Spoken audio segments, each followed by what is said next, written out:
गजल फुलांचं ऋतू सत्य एपिसोड नंबर 10। बाहर से लौटूं तो घर अच्छा लगता है और रहूं घर में तो बाहर अच्छा लगता है।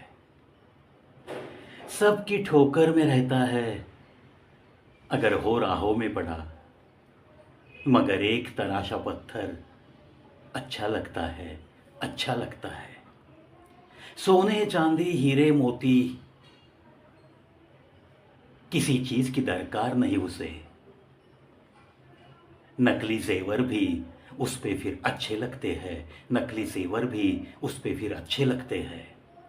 एक तराशा पत्थर अच्छा लगता है। तन्हा तन्हा इन आंखों को तो कुछ भी अच्छा नहीं लगता। साथ में वो हो तो न जाने क्यों हर मंजर अच्छा ही लगता है, हर मंजर अच्छा ही लगता है।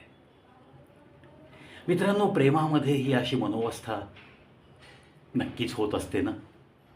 पहा, हा शायर म्हणतोय की जेव्हा मी बाहेरून घरी येतो तेव्हा मला न जाणो किंवा असं का वाटतं की बाहेरच छान होतं, आणि मग घरात राहिलो की असंही वाटू लागतं की अरे बाहेरच छान होतं.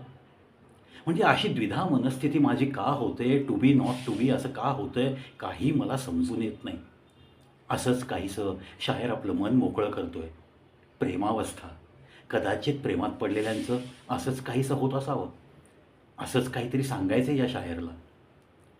पुढे जाऊन तो म्हणतो, रस्त्यामध्ये कितीतरी जणांच्या लाथाळला जातो असा एक दगड असतो, पण जोपर्यंत तो रस्त्यात पडलेला असतो तोपर्यंतच तो लाथाळला जातो ना. आणि तोच जर एखाद्या शिल्पकाराकडे पोहोचला तर मग त्याला छान मूर्तीचं स्वरूप दिलं जातं. तो शिल्पकार आपलं तन मन धन त्याच्यामध्ये अर्पण करून त्याच्यातनं छानपैकी एक देवाची मूर्ती बनवू शकतो, आणि मग त्या दगडाचं महत्त्व किती वाढतं. मग त्याच्यावर सोनं चांदी हिरे मोती अशा दागिन्यांची आवश्यकता पण नाही. नकली दागिने जरी घातले त्याच्या अंगावर तरीसुद्धा ते शोभून दिसतात. पहा, रस्त्यात पडलेल्या दगडाला जर एखाद्या शिल्पकाराकडे नेलं तर त्याच्यातनं देवाची मूर्ती बनली तर मग कसा फरक पडतो, अशी पण मनोवस्था तो व्यक्त करतोय. आणि खरंच आहे ना, हे तर सगळ्यांचीच मनोवस्था असते. रस्त्यात पडलेल्या दगडाला आपण कितीतरी वेळा लाथाळतो ना. अरे पण अशाच एखाद्या दगडापासून तो दगड जर शिल्पकाराकडे पोहोचला तर मात्र त्याच्यातनं मूर्ती बनू शकते, आणि मग हे दृश्य आपल्याला दिसतं.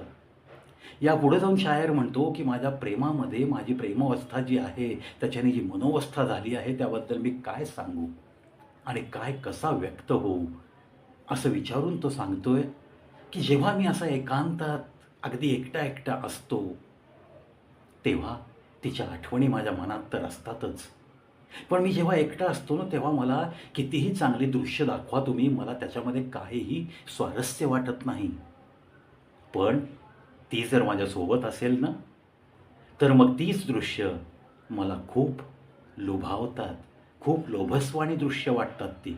मग ती काहीही असो, मग एखादं वाळलेलं झाड का असो, बहरलेलं झाड असो, किंवा पूर्ण दिसणारा तो असं म्हणतातला चंद्र असो, किंवा कोणतंही दृश्य असो, ती सोबत असेल ना तरच मला त्या दृश्यांमध्ये काहीतरी दिसू शकतं, चांगलं दिसू शकतं.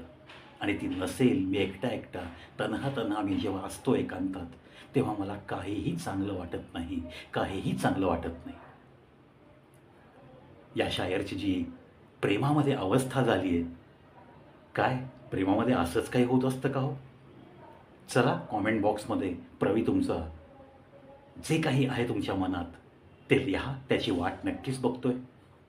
गझल फुलांचं ऋतू सत्य हा अंजुमच्या गझलांच्या भावानुवादाचा एपिसोड नंबर 10 तुमच्या मनापर्यंत पोहोचवण्याचा हा प्रवीणी केलेला एक प्रयत्न. पुन्हा एकदा अंजुम सरांचे आणि डॉक्टर नसीम पठाण मॅडम यांचे मनपूर्वक आभार.